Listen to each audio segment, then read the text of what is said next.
Mega DSC అక్రమాలకు నైతిక బాధ్యత వహిస్తూ మంత్రి నారా లోకేష్ రాజీనామా చేసే వరకు మా పోరాటం ఆగదని వైసీపీ జిల్లా అధ్యక్షుడు అనంత వెంకట్రామిరెడ్డి అన్నారు. వైసీపీ జిల్లా కార్యాలయంలో అనంత వెంకట్రామిరెడ్డి ఆధ్వర్యంలో డిఎస్సి నియామకాల్లో అక్రమాలపై అనంతపురం అర్బన్ నియోజకవర్గ స్థాయి రౌండ్ టేబుల్ సమావేశం నిర్వహించారు. వైసీపీ నాయకులు, విశ్రాంత ఉపాధ్యాయులు, కుల సంఘాల నాయకులు హాజరయ్యారు. ఈ సందర్భంగా అనంత వెంకట్రామిరెడ్డి మాట్లాడుతూ ఎన్నికల ముందు యువతకు ఏటా జాబ్ క్యాలెండర్ ద్వారా ఉద్యోగాలు భర్తీ చేస్తూ 5 ఏళ్లలో 20 లక్షల ఉద్యోగాలు కల్పిస్తానని, లేని పక్షంలో ప్రతి నెల 3,000 నిరుద్యోగ భృతి ఇస్తానని గుర్తు చేశారు. కూటమి అధికారంలోకి వచ్చిన తర్వాత మెగా డిఎస్సి పేరుతో పరీక్షలు నిర్వహించి ఉద్యోగ నియామకాల్లో అవకతవకలకు పాల్పడి అనర్హులకు ఉద్యోగ అవకాశాలు కల్పించారని విమర్శించారు. తమకు కావాల్సిన వారి కోసమే జీవోలను సృష్టించి ఉద్యోగ అవకాశాలు కల్పించారన్నారు. తక్షణం రాష్ట్ర విద్యాశాఖ మంత్రి నారా లోకేష్ వెంటనే రాజీనామా చేయాలని, ఆయన రాజీనామా చేయని పక్షంలో మంత్రివర్గం నుండి వెంటనే బర్తరఫ్ చేయాలని డిమాండ్ చేశారు. అంతేకాకుండా డిఎస్సి అవకతవకలపై సిబిఐ విచారణ చేపట్టాలన్నారు.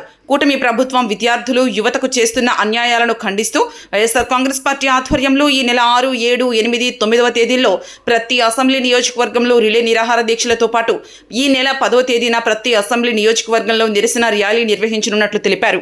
కూటమి పార్టీలు, ముఖ్యంగా Telugu Desam party, Bharatiya Janata party BJP, అలాగే జనసేన పార్టీలు కూడా ఎన్నికల సమయంలో అనేకమైన హామీలు కూడా ఇవ్వడం జరిగింది. ముఖ్యంగా విద్యార్థులకు, యువకులకు కూడా అనేక వాగ్దానాలు చేయడం కూడా జరిగింది.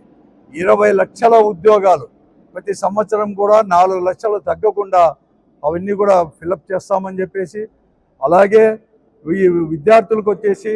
ఫీజు రియంబర్స్మెంట్ అంటే వసతి దీవెన కానీ, విద్యా దీవెన కానీ అవన్నీ కూడా బకాయిలు కూడా చేసేసి, అంటే ఎంత ఫీజులు ఉంటే అంత కూడా బకాయిలు కూడా అవన్నీ కూడా చేస్తామని చెప్పేసి, నిరుద్యోగ యువతకు అందరికీ కూడా ఉద్యోగాలు ఇస్తామని చెప్పేసి, తర్వాత వెంటనే ప్రభుత్వ పోస్టులు అన్నీ కూడా ఫిలప్ చేస్తామని, అంటే టీచర్ పోస్టులు 25,000, తర్వాత పోలీసు డిపార్ట్మెంట్లోనే 20,000 ఉద్యోగాలు ఖాళీగా ఉన్నాయని చెప్పేసి అవన్నీ కూడా ఫిలప్ చేస్తామని కూడా చెప్పడం జరిగింది. కానీ ఇంతవరకు మొదటి సంతకమే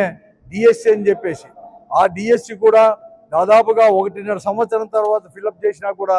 పేపర్ లీకేజ్తో పాటు ఎలా అయితే ఈరోజు నీట్ పరీక్షల్లో ఎలా అయితే లీకేజ్ జరిగిందో అటువంటి లీకేజ్తో పాటు ఈరోజు అర్హత లేకపోయినా కూడా జీవోను సవరించి వారికి కావాల్సిన అంటే బీఈడి కానీ, టెట్ కానీ,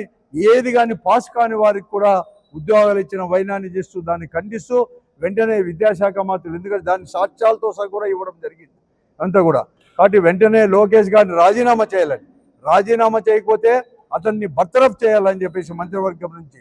తర్వాత సిబిఐ ఎంక్వైరీ కావాలని చెప్పి ఒక డిమాండ్తో, తర్వాత ఏదైతే బకాయిలు పడినాడో దాదాపుగా 9,500 కోట్ల రూపాయలు ఫీజు రియంబర్స్మెంటు, తర్వాత వసతి దీవెన కింద పడినారు, అది వెంటనే చెల్లించేసి వారందరినీ కూడా ఆదుకోవాలని చెప్పేసి, అలాగే నిరుద్యోగులకి ప్రతి నెల కూడా 3,000 రూపాయలు ఇస్తామని చెప్పారు. కాబట్టి ఆ మాట చెప్పిన ప్రకారం ప్రతి నిరుద్యోగి కూడా ఇప్పటికే 25 మాసాలు గడిచిపోయినాయి కాబట్టి 75,000తో పాటు ప్రతి నెల కూడా 3,000 చెల్లించాలని చెప్పేసి ఈ 3 డిమాండ్లతో కూడా ఈరోజు ఏదైతే యువకులు, తర్వాత నిరుద్యోగులు, ఈరోజు తటస్థులు ఏదైతే ఉద్యమం చేస్తున్నారో ఆ ఉద్యమానికి సంపూర్ణంగా కూడా వైఎస్ఆర్ కాంగ్రెస్ పార్టీ జగన్మోహన్ రెడ్డి నాయకత్వంలో సంపూర్ణంగా కూడా మద్దతు ప్రకటిస్తూ, అలాగే వైఎస్ఆర్ కాంగ్రెస్ పార్టీ కూడా వారందరికీ కూడా సపోర్ట్ చేయాలని చెప్పేసి ఈ నెల 6, 7, 8, 9వ తేదీలో జరగబోయే ప్రతి అసెంబ్లీ నియోజకవర్గం జరగబోయే నిరాహార దీక్షలో ప్రతి ఒక్కరు కూడా వైఎస్ఆర్ కాంగ్రెస్ పార్టీ శ్రేణులంతా కూడా పాల్గొనాలని చెప్పి, అలాగే తటస్థులు ప్రతి ఒక్కరు కూడా ఈరోజు అందరూ కూడా, అంటే రాజకీయ పార్టీలు ఇవందరూ కూడా అందరూ కూడా ఇతర రాజకీయ పార్టీలు అందరూ కూడా మద్దతు చెప్పేవారంతా కూడా పాల్గొనాలని చెప్పేసి వైఎస్ఆర్ కాంగ్రెస్ పార్టీ పిలిపిస్తూ, ఆ 4 రోజుల తర్వాత 10వ తేదీ జరగబోయే ప్రతి అసెంబ్లీ నియోజకవర్గంలో జరగబోయే